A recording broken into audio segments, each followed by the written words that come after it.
예, 지난주에는 성령이 오시면이라는 설교 제목으로 말씀을 배워냈습니다. 성령이 오시면은 무엇보다도 죄가 무엇인지를 알려준다. 의에 대해서 알려주신다. 심판에 대해서 알려주신다.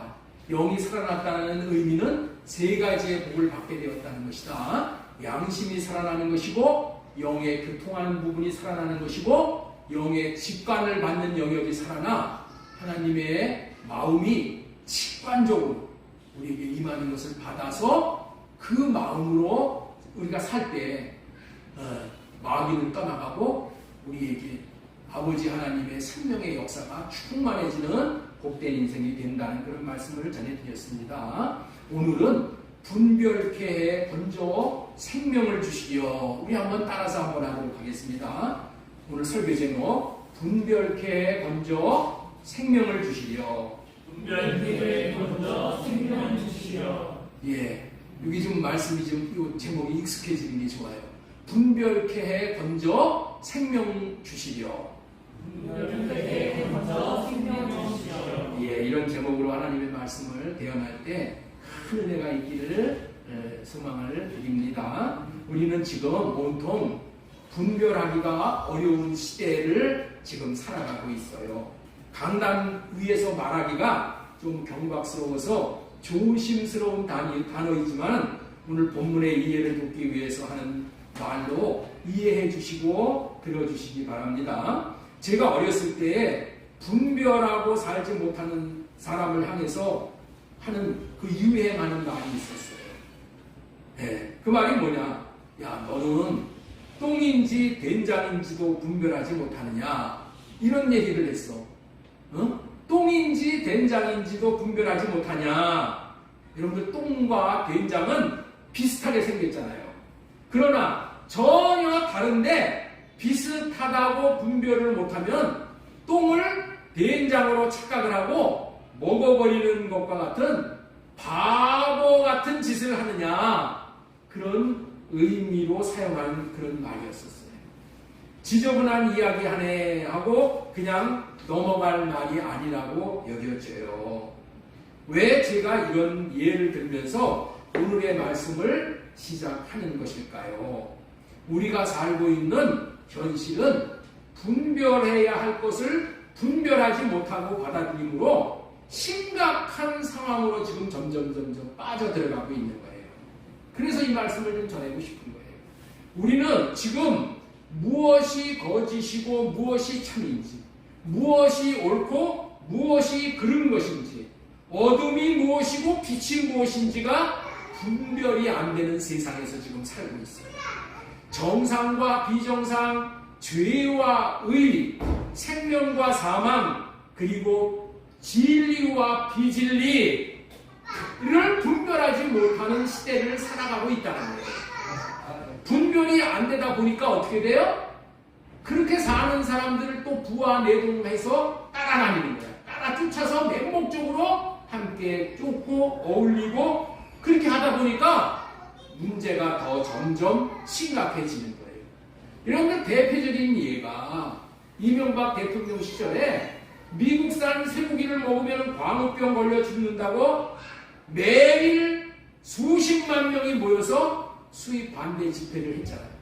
거기에 잘못된 그런 생각을 가지고 다른 목적을 가지고 충동질하는 사람들을, 여학생을 비롯해서 많은 사람들이 맹종하고 따라다닙니다. 그러므로 말미암아서 우리나라가 얼마나 손해를 봤는지 몰라.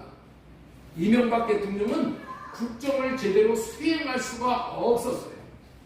지금은 그때 집회에 참석했던 사람들이 미국산 쇠고기를 잘 먹고 있는 거예요.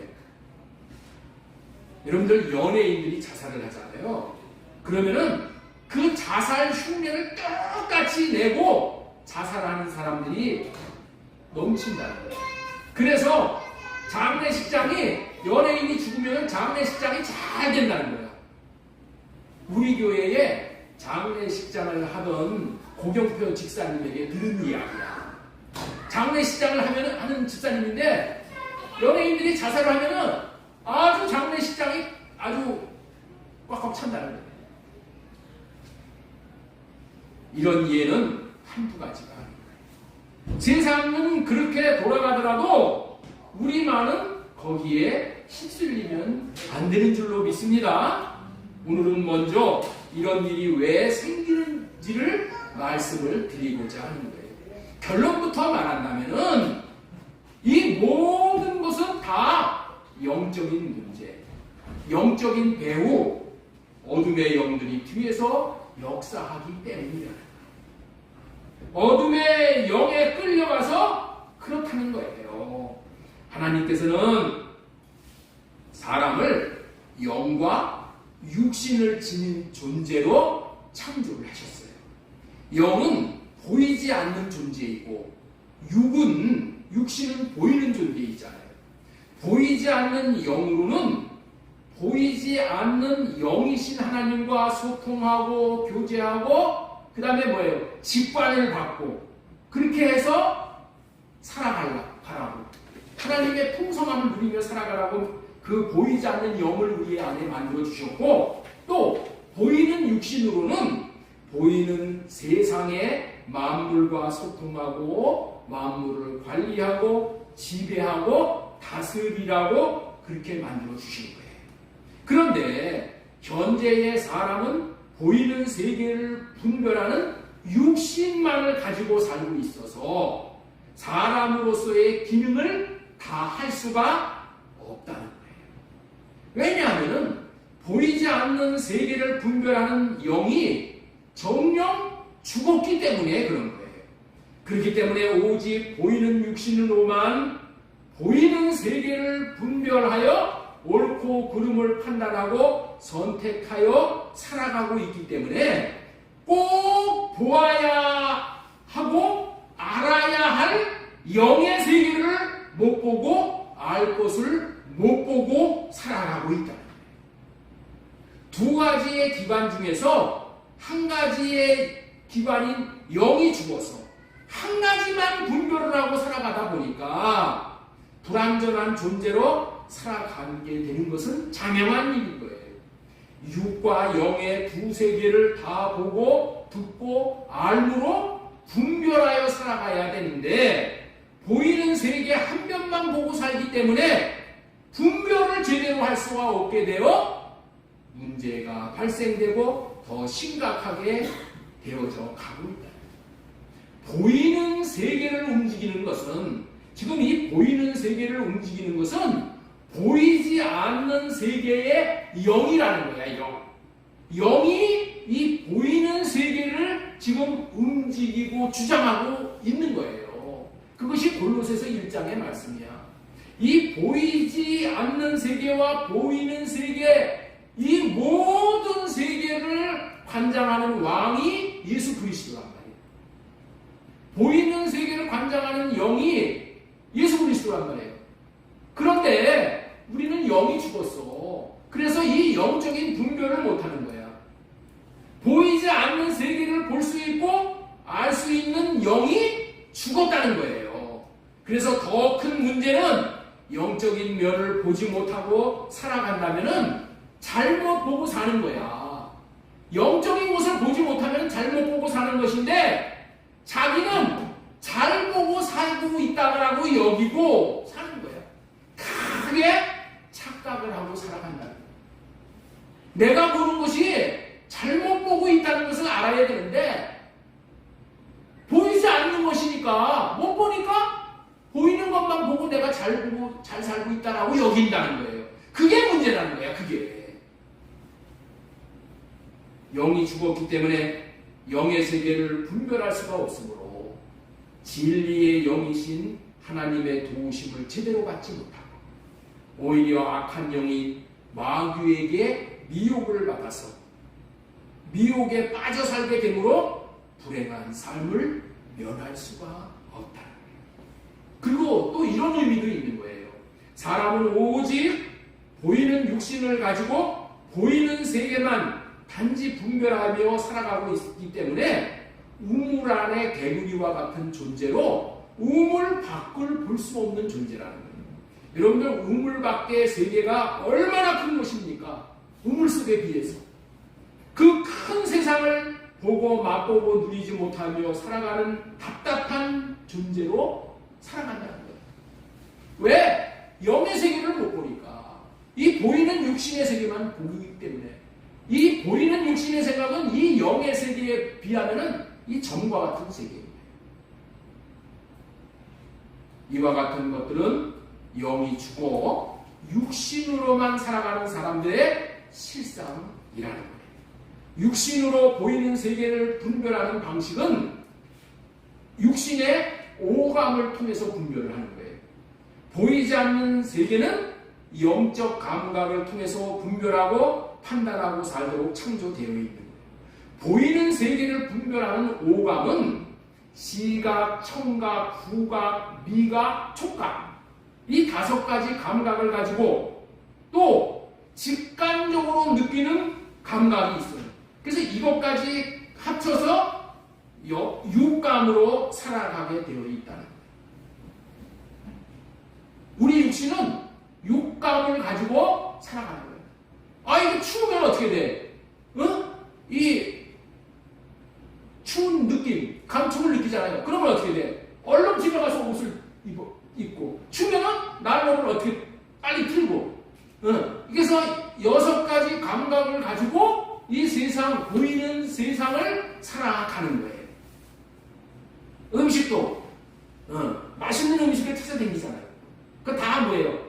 이 미각을 통해서 그렇게 살아가는 거예요.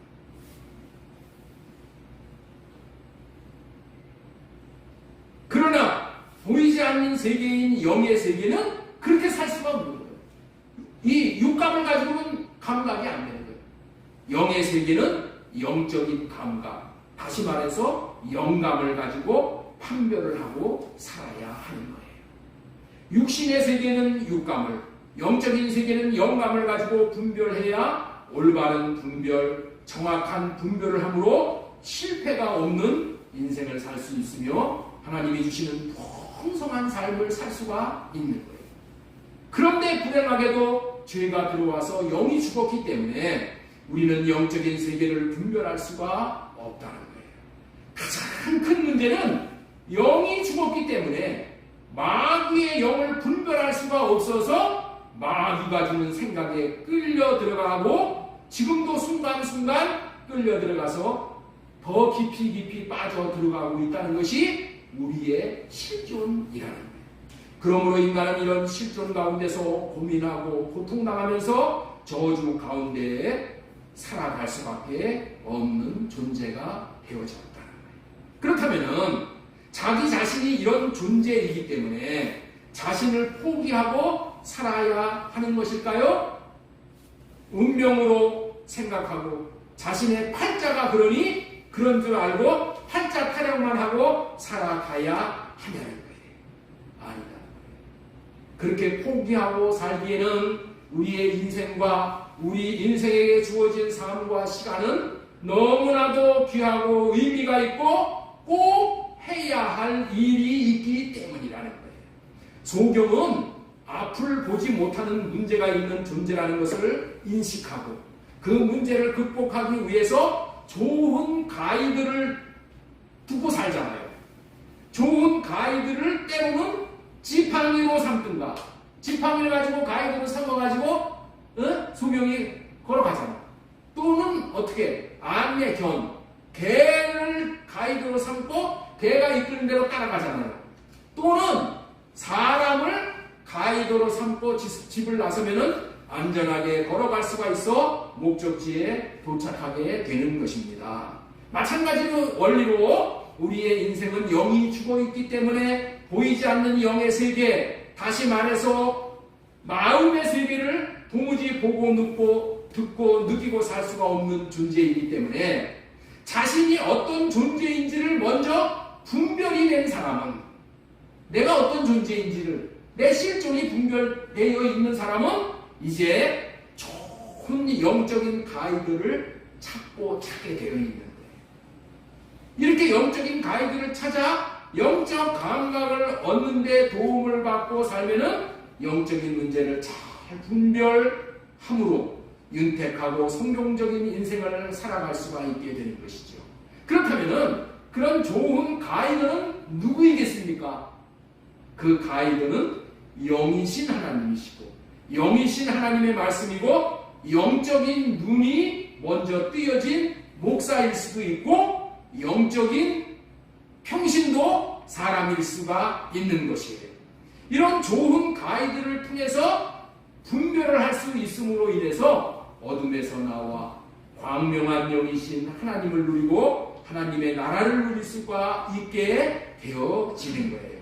이 주제가 너무나도 중요한 주제가 되는 것이므로 오늘은 분별케 해 건져 생명을 주시려 라는 제목으로 하나님의 말씀을 대언해 드리도록 하겠습니다. 먼저 전해드릴 말씀은 분별케 해 건져 생명을 주시려고 먼저 우리 하나님은 뭐를 하신다? 어둠 가운데 거하는 인생들이라는 제목으로 말씀을 전해드리겠습니다. 우리는 영의 세계를 분별할 수가 없는 영이 죽은 존재라는 말씀을 드렸습니다. 그런데 먼저 말씀을 드리고 싶은 것은 영이 죽었다라는 것은 실제로 영이 죽었다는 것이 아니에요. 영이 잠자고 있는 상태를 말하는 거예요. 왜냐하면 실제로 영은 죽지 않는 존재야. 우리의 영은 죽지를 않아. 영은 죽지를 않아. 영원히 사는 거야. 그래서 이 죽지 않는 이 영이 죄가 있는 영은 지옥에 가서 영원히 심판을 받는 거야. 그리고 이 영이 하나님을 만난 영은 어떻게 돼? 영원히 하늘나라에서 천국에서 영원히 복락을 누리면서 사는 거야. 이해가 되시죠? 영은 죽지 않는 존재야. 우리의 영혼은 불멸이야, 불멸. 이걸 알아야 돼. 영이 죽는 것으로 여기 말씀을 영이 죽은 것을 착각하면 죽었으면 끝이지 뭐 이렇게 생각하는데 영은 안 죽는 겁니다. 영이 죽었다는 것은 뭐라고요? 잠자고 있다 표현합니다. 잠자고 있다. 실제적으로 영은 영원히 사는 존재이기 때문에 죽지 않는다. 이거를 여러분이 제대로 알아야 돼요. 세상 사람들이 이거는 모르는 거예요. 죽지 않았지만은 영이 죽은 것 같이 사리 분별을 할 수 없는 거예요. 영이 죽었다는 말은 영이 잠자고 있다 이런 표현이야. 죄가 어둠이 영을 덮어버려가지고 덮으면 어떻게 돼? 그 어둠이 한 층, 두 층, 세 층 계속 덮여져 있어. 그러니까 어떻게 돼? 눈을 뜰 수가 없어. 볼 수가 없어. 그래서 죽은 자가 방불한 거야. 이런 거 시골에 가면 옛날에 녹그릇이 있어. 녹그릇이 그냥 때가 묻으면은 덕시덕시 때가 묻으면은 그냥 시커멓게 돼. 그걸 어떻게 돼? 딱 꺼내서 벗겨내면 어떻게 돼? 녹그릇이 광이 나. 그래서 녹그릇을 거울로 삼았어. 옛날에는 거울이 없었을 때는. 그렇게 되는 거야. 그렇게. 이 영이 죽었다는 것은 뭐 한다는 거라고요? 잠자는 거예요. 잠자는 게 이렇게 무서운 거예요. 조는 것이 이렇게 무서운 겁니다. 마귀는 어떻게 돼? 영을 잠들게 해. 깊은 잠에 들게 하는 거야. 영이 어둠에 덮여 있어 아무것도 볼 수 없는 상태를 영이 죽었다. 그렇게 표현을 하는 거예요. 이처럼 영이 어둠에 덮여 잠자고 있으면은 아무것도 영적인 것이 보이지를 않는 거야. 영적인 존재가 누구라고요? 하나님도 안 보이고 마귀도 안 보인단 말이야. 이런 상태에 처해 있는 것을 하나님께서는 이렇게 표현을 하고 있는 거예요. 마태복음 4장 15절 말씀 보겠습니다. 스불론 땅과 naphtali 땅과 요단강 저편 해변길과 이방의 갈릴리요. 여기에 지금 사는 백성들에게 흑암에 앉은 백성이 이렇게 말씀하는 거예요. 흑암에 앉아 있다는 거야. 흑암에 앉은 백성이 큰 빛을 보았다는 거예요. 흑암에 앉아 있는 백성이 큰 빛을 보았고 사망의 땅과 그늘에 앉은 자들 이렇게 표현하는 거예요. 흑암에 앉아있는 백성이 큰 빛을 보았다는 얘기가 뭐예요? 사람이 이렇게 흑암이 덮여 죽은 것 같은 잠자는 자의 모습 이런 존재라는 것을 우리의 영의 가이드가 되시는 하나님의 말씀으로 지금 분별을 해주시는 말씀이 오늘 이 말씀입니다. 영이 죽은 자가들이 이렇다. 영이신 하나님이 영의 상태를 분별해 주시는데 16절에서 흑암에 앉은 백성이라고 말씀을 하고 있다. 어둠에 덮여 있다, 잠자고 있다, 죽었다. 똑같은 의미의 표현인 거예요. 그런데 스불론 땅과 납달리 땅과 요단 저평 해변길과 이방의 갈릴리가 지금 흑암에 덮여 있습니까? 흑암에 덮여 있냐는 거야. 육적으로 보면 전혀 그렇지가 않은 거예요. 흑암에 덮여 있지가 않은 거야. 네? 왜? 유다 나라의 다른 땅과 같이 밤에는 어둡지만은 낮에는 거기에는 해가 떠올라. 그래서 광명천지가 되는 거야. 그렇다면은 육신의 눈으로 보기에는 광명천지에 있는 사람을 흑암에 앉아있다고 얘기하고 있습니까? 맞는 이야기요? 틀리는 이야기요? 맞는 이야기가 아니죠. 뭘로 봤을 때? 육신의 눈으로 봤을 때는 맞는 이야기가 아니야. 그러면은 성경이 거짓말을 하는 거예요? 성경이 거짓말을 하는 거예요? 성경이 거짓말을 하는 게 아니라는 거예요. 이것은 무엇을 말하는 거예요? 영적인 이야기를 하고 있는 거예요. 영적으로 이렇게 흑암이 덮여 있다. 이 말씀을 영적인 세계를 분별해주고 있는 말이에요. 영의 눈으로 보고 말씀하시는 거예요.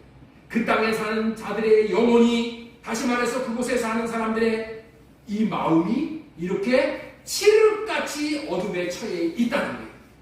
저와 여러분들은 우리 자신의 영적인 상태가 어떠한지를 영적으로 잘 분별해서 알도록 깨우쳐 주시는 말씀으로 받으면 복이 되는 거예요. 여러분들, 이 얘기는 지금 2000년 전에 지금 스불론 땅, 납달리 땅에 사는 사람들 얘기를 하는 게 아니야. 이 얘기는 지금 누구를 얘기하는 거예요? 우리의 이야기를 하는 거예요. 우리의 이야기. 나의 이야기고 여러분의 이야기를 하는 거예요. 저와 여러분들의 영을 비춰주시는 영적인 태양이 되시는 예수 그리스도가 영의 빛을 비춰주시지 않았을 때는 영적인 어둠에 처해 있기 때문에 영적인 일에 대해서는, 주님이 주시는 마음에 대해서는 아무것도 모르고 그저 마귀가 주는 생각과 마음을 자기 생각과 마음인 줄로 착각을 하고 살아감으로 흑암에 덮여있는 거예요. 그리고도 마귀가 주는 생각을 자기 생각으로 여기고 나는 잘못한 거 없어, 나는 옳아, 이렇게 여기고 살아가요. 그래서 실족하고 넘어지는 삶, 결국에는 기가 막힐 웅덩이에 빠져있는 존재와 같이 나올 수가 없는 상태에 처해 있다고 분별을 시켜주시는 말씀인 거예요. 이 상태를 에베소서 1장에서는 허물과 죄로 죽었던 존재였다라고 말씀을 하시는 거예요. 우리 에베소서 1장 1절 보겠습니다. 그는 허물과 죄로 죽었던 너희를 살리셨도다. 여기서 허물과 죄로 죽었다는 존재는 영이 죽었다는 거예요. 영이. 흑암에 처해 있을 때는 마귀가 판을 치는 마귀 세상이야.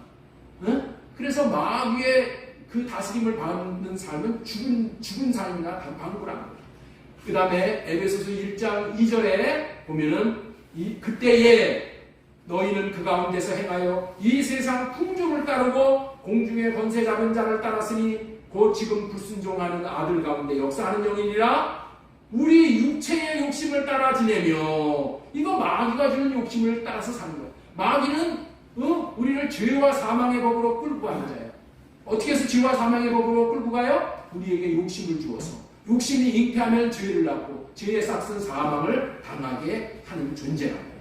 욕심을 주어서 욕심을 따라서 육체의 정욕을 따라 살아가게 하는 자가 마귀라는 거예요. 그런 상태를 본질상 진노의 자녀로, 진노의 대상으로 살아가는 존재랍니다.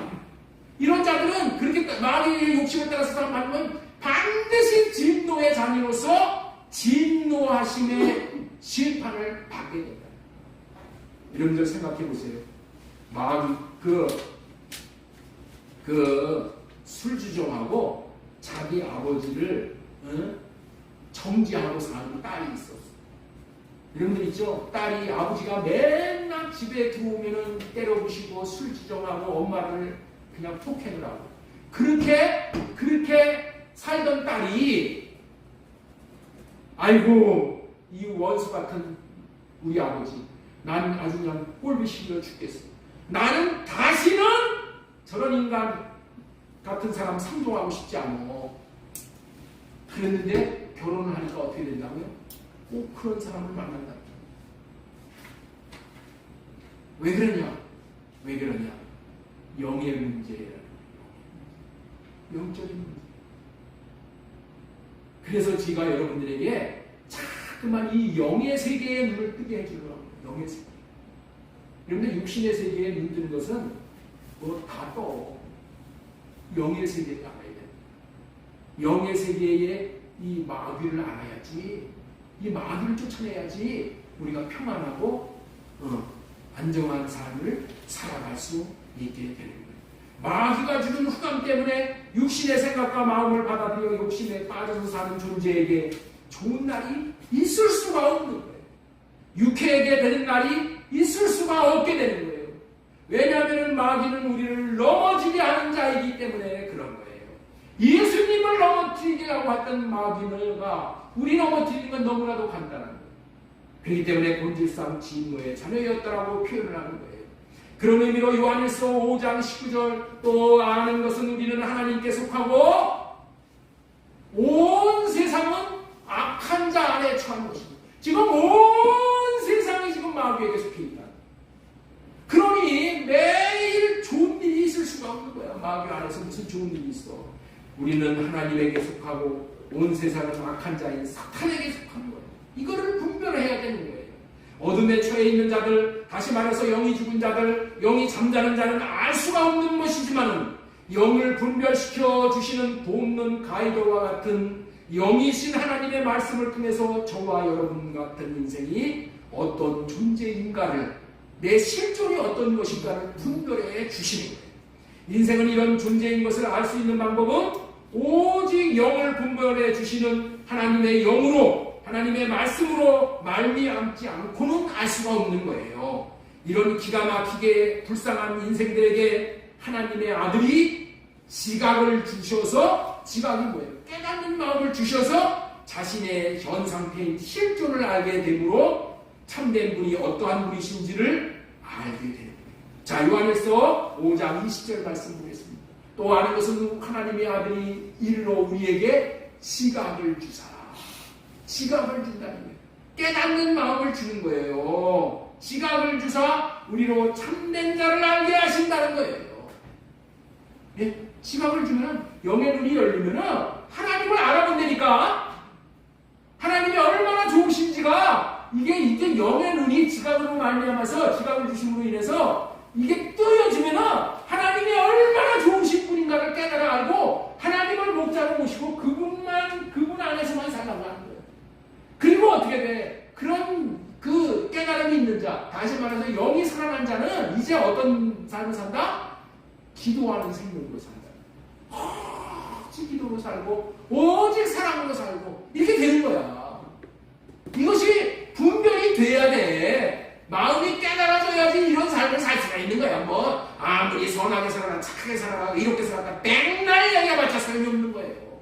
그래가지고 되는 게 아니야. 영적인 세계는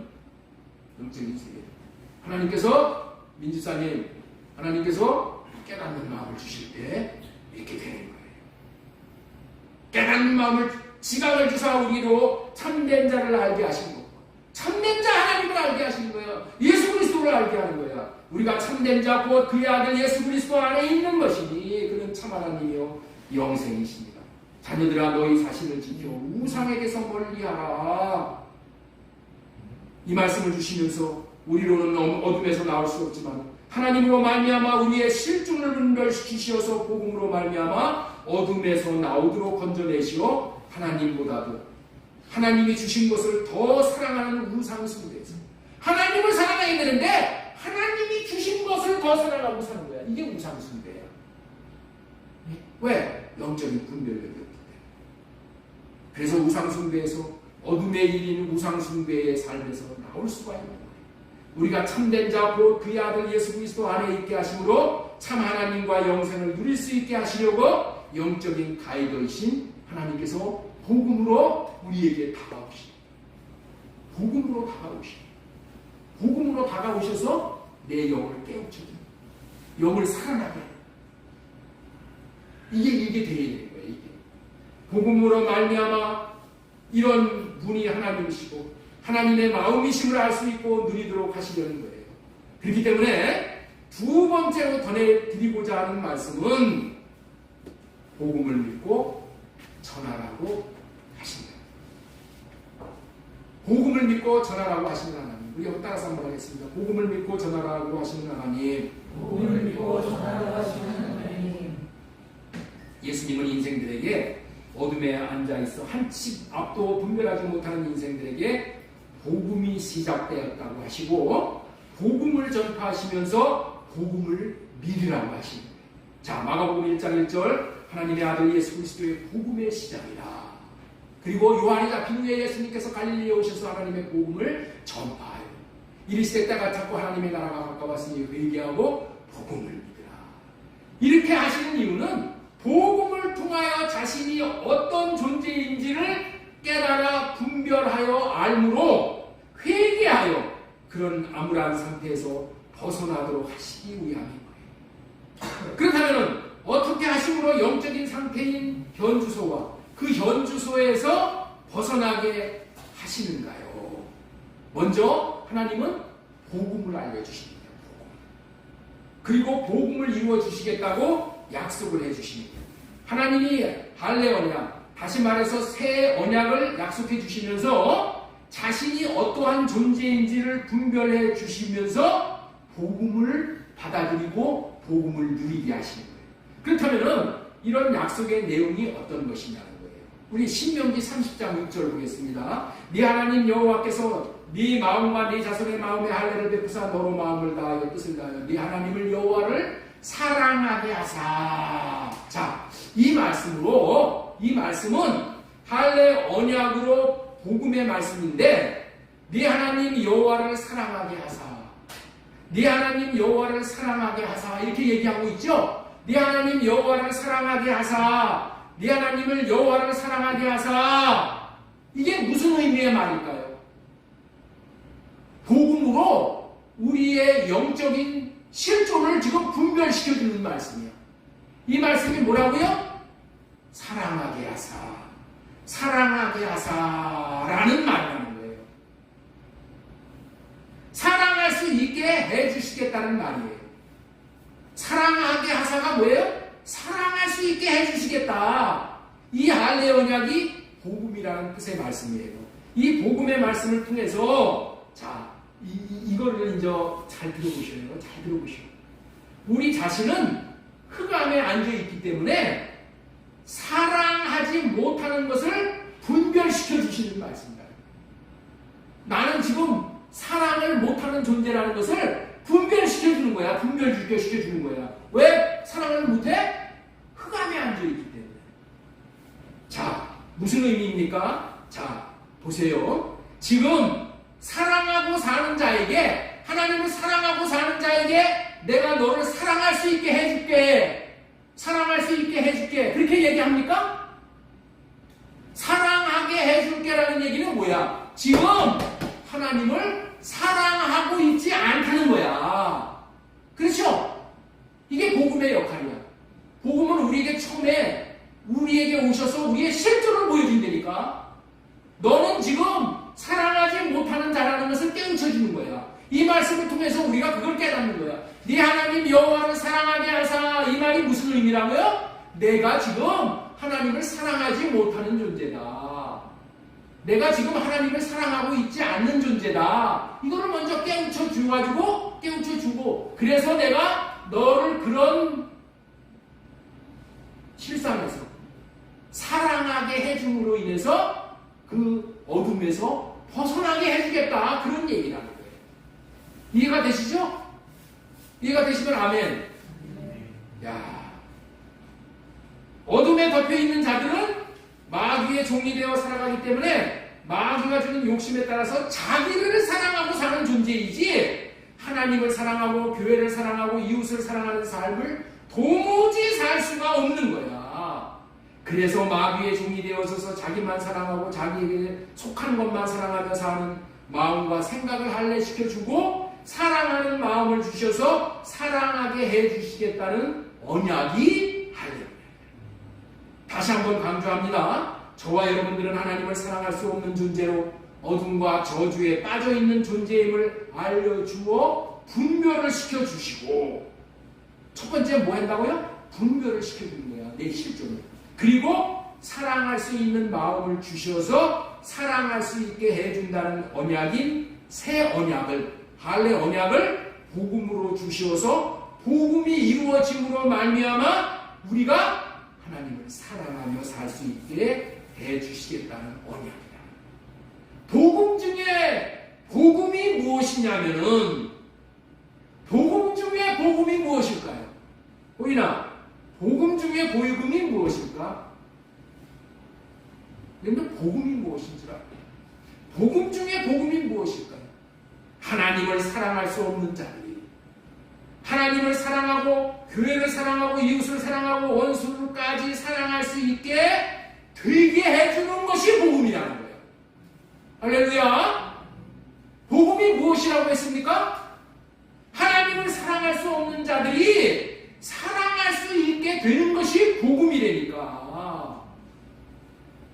대답해 주세요. 복음이 무엇이라고요? 하나님을 사랑할 수 없는 자들이 사랑할 수 있게 되는 것이 복음이야. 이게 복음이라니까. 그렇게 해주시려고 예수 그리스도가 복음으로 오셔서 지금은 복음을 전하시는 거예요. 다시 말씀드립니다. 복음의 기능으로 1차적인 역할은 자신의 실존을 먼저 알려주신다는 거예요. 나는 하나님을 사랑하지 못하고 있는 자이구나. 이거를 먼저 알려주시고, 그리고 그 실존에서 벗어날 수 있도록 도와주심으로 사랑하게 되어져 사랑을 누리도록 하시고 하나님의 생명을 누리도록 하시는 역할이 복음입니다. 자, 그렇다면 왜 사랑하게 하신다고 말씀을 여러분들 이때까지 드렸어요? 왜 우리가 하나님을 사랑하고 이웃을 사랑해야 되냐? 하나님의 생명을 받는 유일한 길은 사랑하는 것 때문이기 때문에 그래요. 자, 요한일서 3장 4절 보겠습니다. 우리는 형제를 사랑함으로 사망에서 옮겨 생명으로 들어간 줄을 알거니와, 형제를 사랑함으로 사망에서 옮겨 생명으로 들어간다는 거야. 나는 이런 말씀들이 옛날에는 안 들어왔어. 왜 안 들어왔냐? 아유, 하나님이 세상을 이처럼 사랑하사 독생자를 주셨으니 이는 저를 믿는 자마다 영생을 주게 하려 하십니다. 아, 그러니까 나 예수 믿었으니까 영생을 얻었지. 이렇게 영으로 사니까 이런 얘기가 필요가 없는 거야. 아, 나 영생을 얻었는데 뭐. 그런데 그 말에는 이런 의미가 다 함축된 거예요. 예수님을 믿는 자는 어떤 자예요? 이제 예수님을 마음 안에 계시게 하셔서 예수님이 주시는 마음으로 사는 거야. 네? 그게 예수님을 믿는 거야. 예수님을 믿는 마음을, 예수님의 마음을 주셔서 그 마음을 나타내고 사는 것이 뭐라고요? 그게 예수 믿는 거야. 그 마음을 나타내고 사니까 뭐야? 사랑이 되어지는 거야. 사랑이 되어지니까 어떻게 돼요? 생명을 얻게 되는 거야. 하나님이 세상을 이처럼 사랑하사 독생자를 주셨으니 이는 저를 멸망치 않고 영생을 얻게 하려 하심이라는 말씀이, 이런 말씀들이 다 포함이 된 것을 간단하게 함축시켜 놓은 말씀이 그거야. 여러분들 분명히 알아야 됩니다. 예수님을 믿으면은 반드시 예수님이 내 안에서 마음을 주셔서 사랑을 하게 되어 있어. 형제를 사랑함으로 사망에서 옮겨 생명으로 들어간다는 거예요. 생명을 얻게 된다는 거예요. 그런데 우리는 사랑하라고 하면은 뭐라고 얘기하냐면은 어지간해야 사랑하지, 애지간해야지 사랑하지, 이렇게 얘기를 하잖아요. 아, 웬만하면 내가 사랑을 하겠는데 웬만하지 못하기 때문에 난 저 인간 도저히 사랑하지 못하겠다는 거예요. 그렇게 함으로 인해서 그 좋은 사랑을 포기하는 거예요. 여러분들, 웬만하지 못한 사람을 사랑해야지 그게 참 사랑이야. 웬만하지 못한 사람들, 강적을 사랑해야지. 그게 뭐냐? 내 영혼이 자라는 양식이야. 내 영혼은 사랑을 함을 통해서 그것이 나에게 양식으로 하나님이 주시는 거야. 예수님은 어지간하지 못한 자비를 창으로 찌르는 로마 군병들도 사랑을 했다니까. 그래서 예수님은 하나님 앞에 넉넉히 쓸 수 있는 생명을 얻으셨다는 거예요. 이토록 중요한 일을 하시려고 예수 그리스도가 새 언약의 중보자로 오셔서 이제 공생애를 시작하시면서 첫마디로 하시는 말씀이 새 언약을 깨달아 믿는 자들을 사랑할 수 있게 해주심으로 어둠에서 번져 생명 안에 들어가게 하시려고 복음의 시작이라. 이렇게 살게 해주시는 복음의 시작이라고 선포를 하는 거예요. 마가복음 1장 1절 보겠습니다. 하나님의 아들 예수 그리스도의 복음의 시작이라. 이 말의 의미는 예수 그리스도 전에는 복음은 없었다는 얘기예요. 예수님이 오신 이후에만 복음이 있다는 의미입니다. 그렇습니다. 예수님 이전에는 복음이 약속으로만 존재했으나 이제는 복음이 실현된 거예요. 예수님이 이 땅에 오셔서 복음을 이루어 주시고 하신 말씀이 참으로 많이 있지만은 한마디로 표현한다면 그 핵심은 복음을 믿으라는 말씀이었어요. 자, 우리 마가복음 1장 14절 요한이 잡힌 후에 예수님께서 갈릴리에 오셔서 하나님의 복음을 전파하여 이르시되 때가 탔고 하나님의 나라가 가까웠으니 회개하고 복음을 믿으라. 세례 요한이 잡히심으로 세례 요한의 시대는 이제 역사의 무대 뒤로 사라지고 이제는 역사의 주인공 되신 예수 그리스도가 등장을 하시면서 첫 번째로 하신 말씀이 뭐라? 회개하고 복음을 믿으라. 그리고 예수님이 이 세상에 다시 오신 목적을 다 이루시고 이제 하늘로 승천하시면서 마지막으로 하신 말씀도 복음을 전파해서 그 복음을 믿음으로 생명을 얻어 생명을 누리고 사는 삶, 다시 말해서 예수님의 마음을 받아 예수님의 마음을 나타내는 삶이 참된 구원을 얻으라고 말씀을 했다는 거예요. 이토록 예수님의 공생애의 시작과 끝에서 복음을 믿으라, 복음을 전파해서 믿고 구원받도록 하라고 하신 것을 보면은 복음이 얼마나 중요한지를 가늠해 볼 수가 있는 것이죠. 그렇다면 복음을 믿으면 얼마나 좋은 일이 일어나길래 이토록 예수님은 복음을 믿으라, 복음을 믿으라, 이 복음을 믿으라는 말만 하시는 거예요.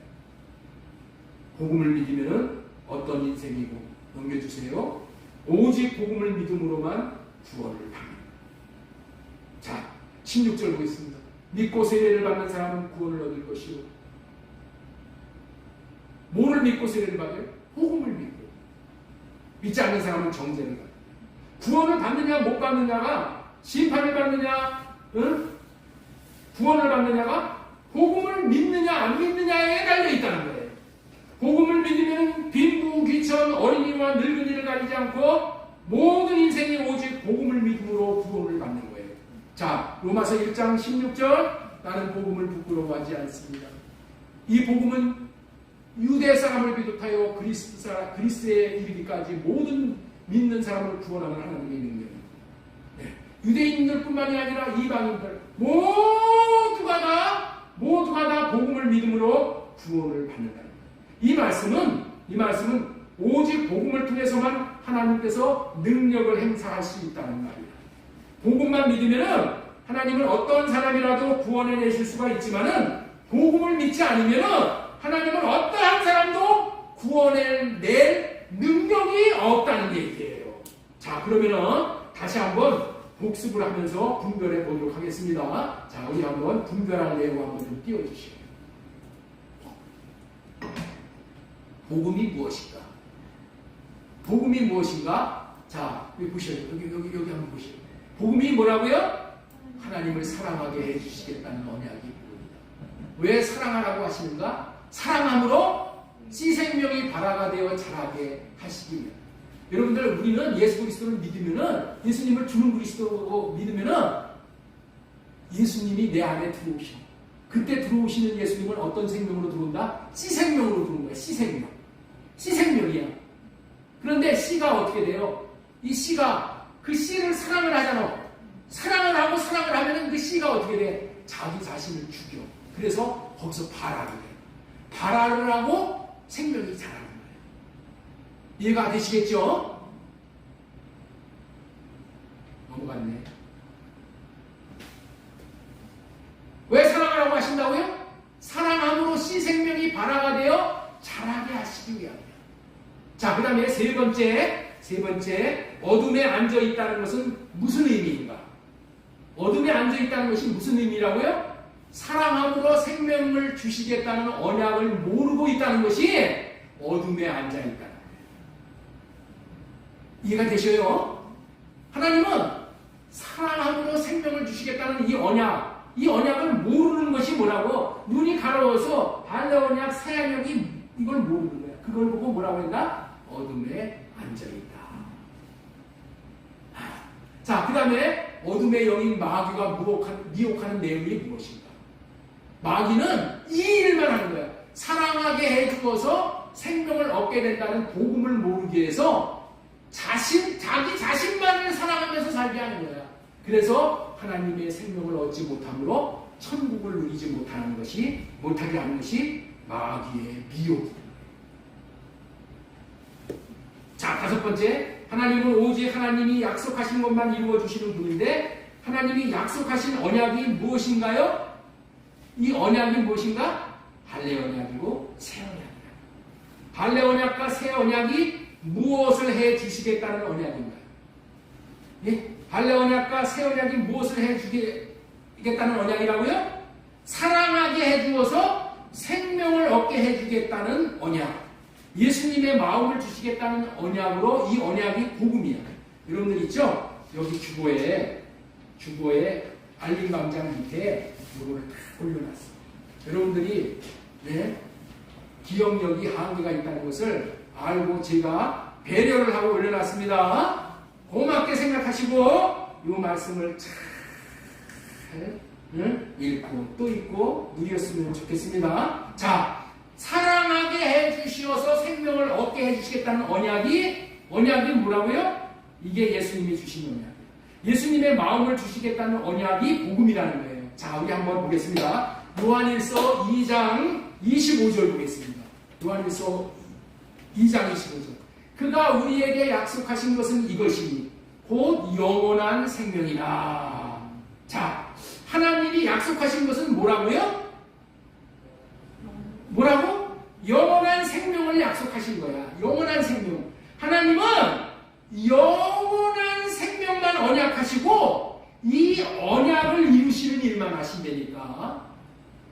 예수 그리스도도 오셔서 하나님께서 언약하신 사랑함으로 생명을 얻게 하는 이 일만 하시는 분이에요. 우리 하나님도 그렇고 예수님도 그렇고 성령님도 그렇고 이 시간도 신실하신 하나님이 이 약속을 이루기 위해서 저를 통하여서 여러분들에게 이 생명을 얻게 하는 이 복음을 듣게 하시는 거야. 이것을 들음으로 인해서 뭐야? 어두운 자리에서 내려오는 거야. 여러분 속지 마셔야 됩니다.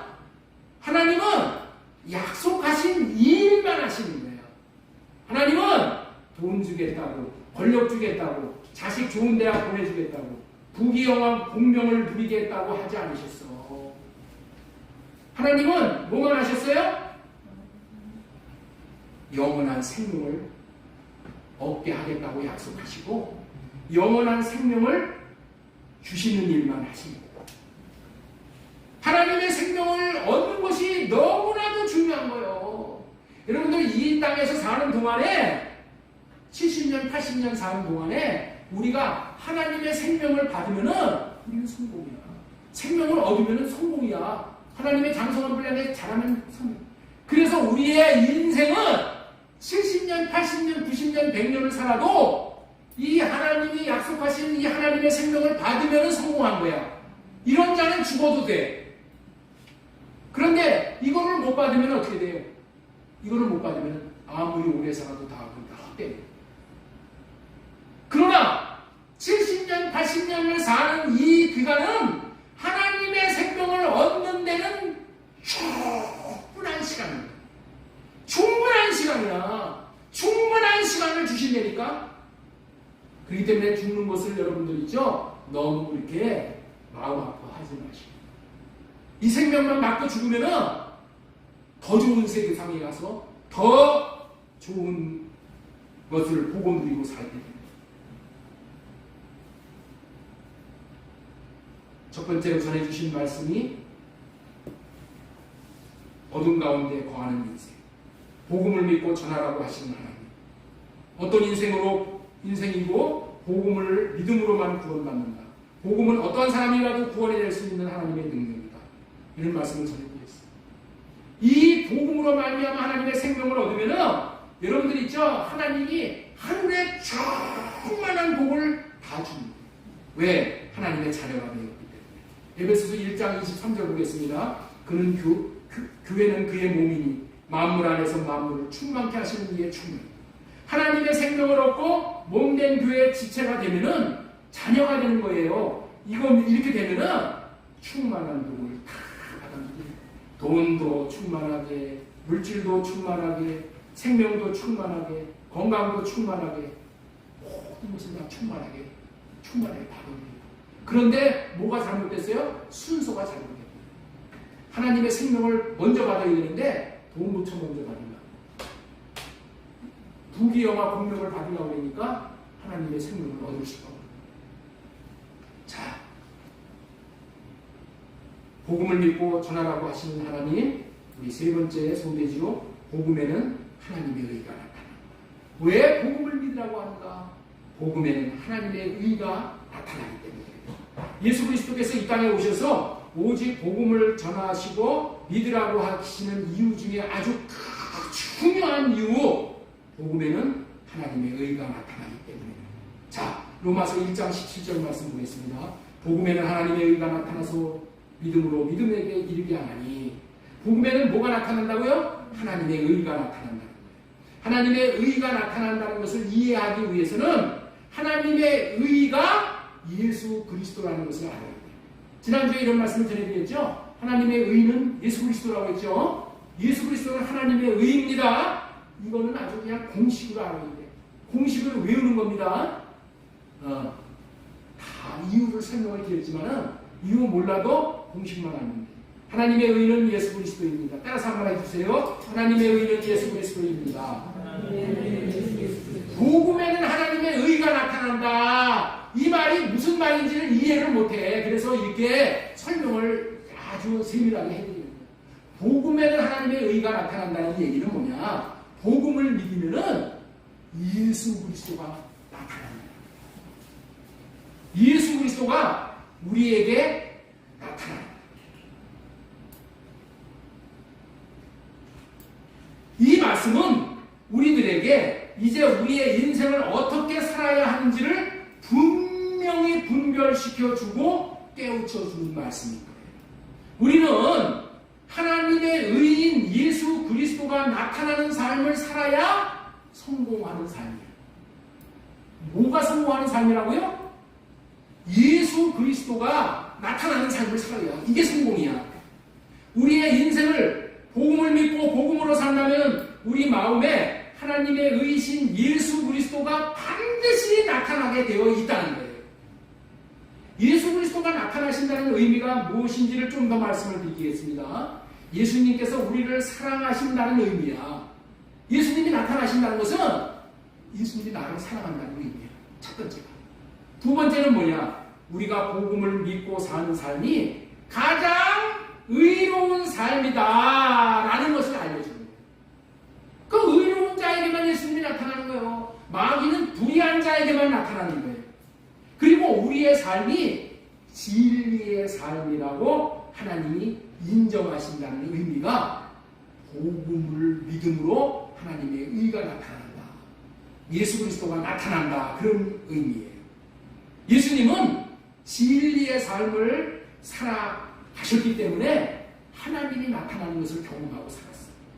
그리고 마귀는 거짓된 삶을 살 때에 나타나 사망으로 끌고 가는 자. 하나님이 네 삶이 의롭다, 진리의 삶이라고 인정을 해주시면 어떻게 되냐? 예수님이 나타나셔. 예수님이 나타나면 어떻게 돼요? 마귀 귀신이 더 이상 붙어있을 수가 없어. 나타나는 자에게 마귀 귀신이 더 이상 붙어 있을 수가 없다니까. 왜냐하면은 예수님이 나타나시는 삶은 뭐야? 하나님이 인정하는 의인이야. 하나님이 의롭다고 인정을 했는데 마귀가 와서 그 사람을 뜯어먹을 수가 있어요? 뜯어먹을 수가 없어. 그러면 예수님이 내게 나타났다 그러면은 이제는 이 인생에게는 내가 뜯어먹을 게 없구나. 마귀가 그런 줄 알고 도망가는 거야. 네? 볼일 다 봤다고. 이게 도망가는 거야. 이 의미가 뭐라고요? 예수님이 나타났다는 얘기예요. 복음으로 산다는 말은 할례 언약, 새 언약으로 사는 삶을 말하는 거예요. 다시 말해서 예수님의 마음을 받아서 예수님의 마음으로 산다는 삶이야. 사는 삶이야. 예수님의 마음으로 산 삶에만 예수님이 나타나주신다니까. 그래서 우리는 예수님이 나타나시도록 새 언약으로 이런 삶을 살자는 거예요. 어떤 삶을 사는 거예요?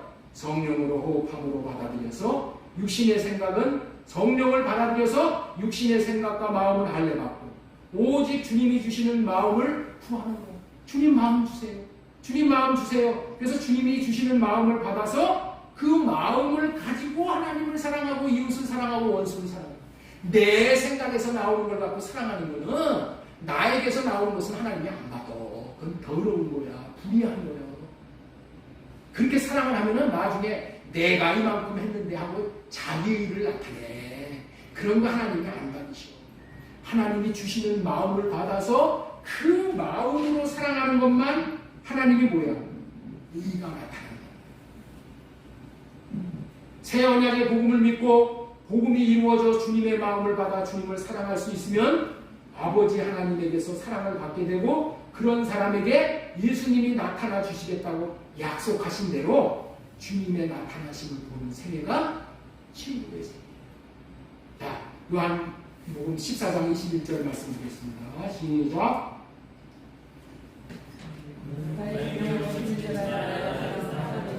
나를 사랑하는 자는 내 아버지께 사랑을 받을 것이고 나도 그를 사랑하여 그에게 나를 나타내리라.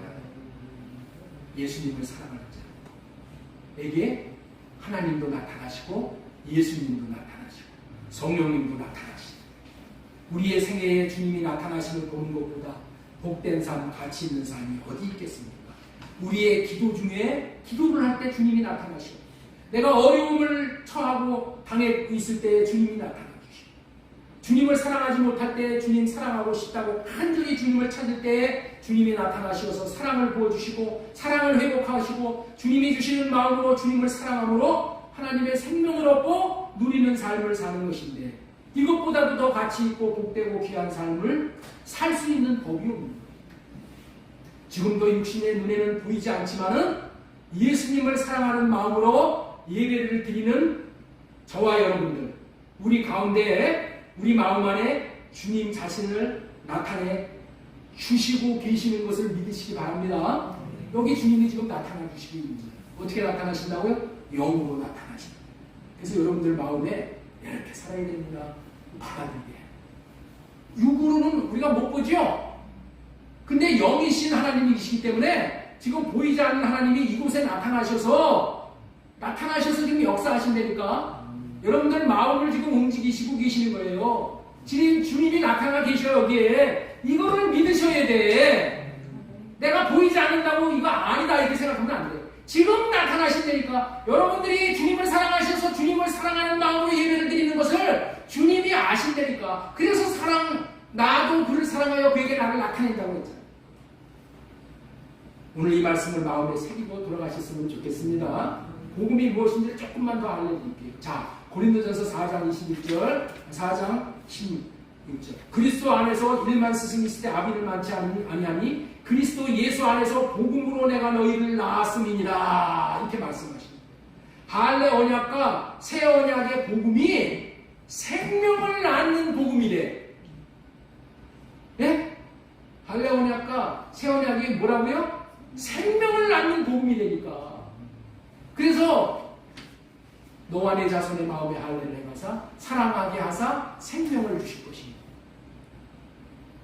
내가 네 마음에 새 영을 주고 새 마음을 주었어. 하나님은 우리 하나님이 되고 우리는 하나님의 자녀가 생명을 준 거예요. 생명. 예? 그렇다면 어떻게 복음이 생명을 낳을 수 있을까요?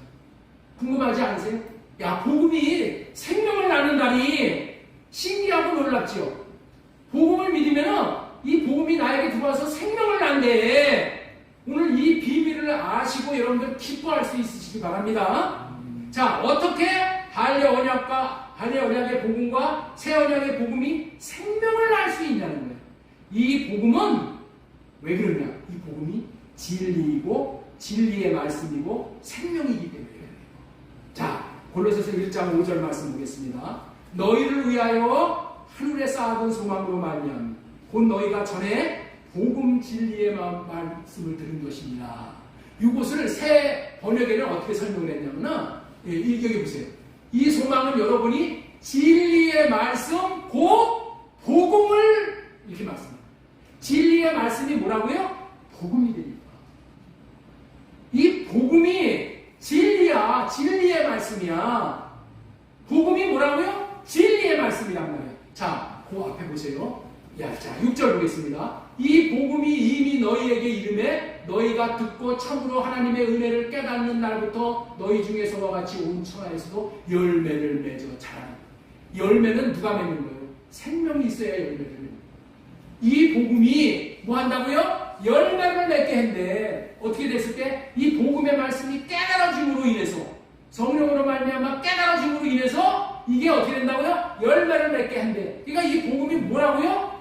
진리이고 생명이라는 거예요. 진리의 말씀, 생명이라는 거예요.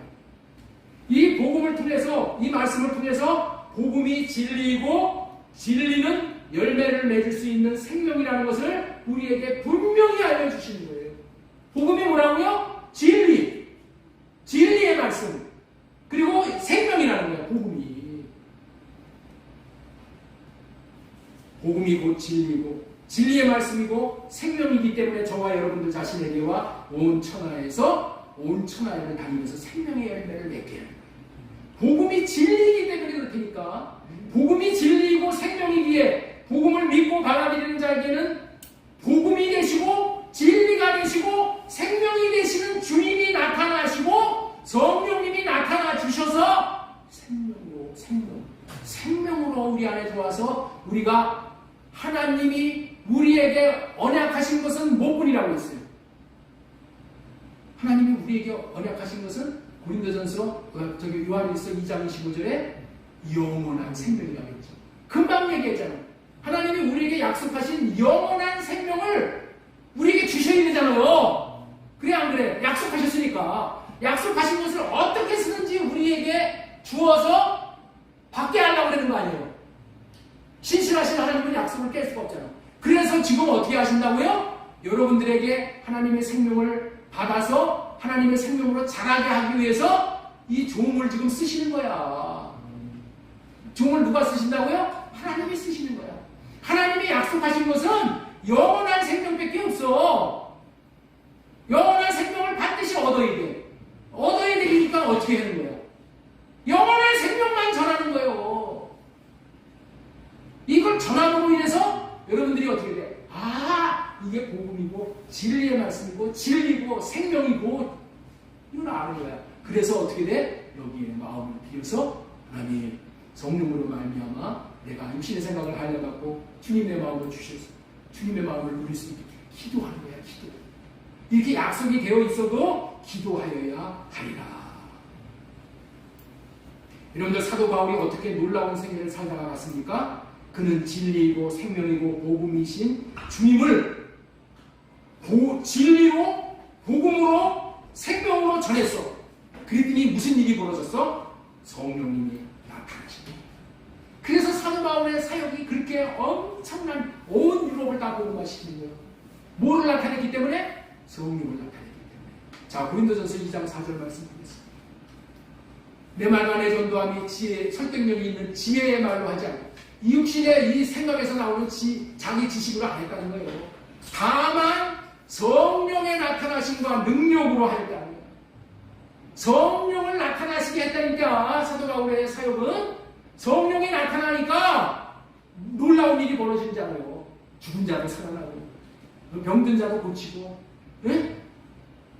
여러 가지 기적이 막 나타나는 거야. 이게 성령이 나타나셔야지만은 놀라운 일이 벌어지고, 성령님이 나타나시고 성령 안에서 우리 예수 그리스도가 나타나심으로 하나님의 사랑을 받은 자들이 되는 것은 복음이 진리의 말씀이기 때문에 그런 마가복음 16장 15절도 보겠습니다. 이르시되 너희는 온 천하에 다니며 만민에게 복음을 전파하라. 믿고 세례를 받는 사람은 구원을 얻을 것이요 믿지 않는 사람은 정죄를 받으리니 믿는 자에게는 이런 표적이 따르니 이게 뭐예요?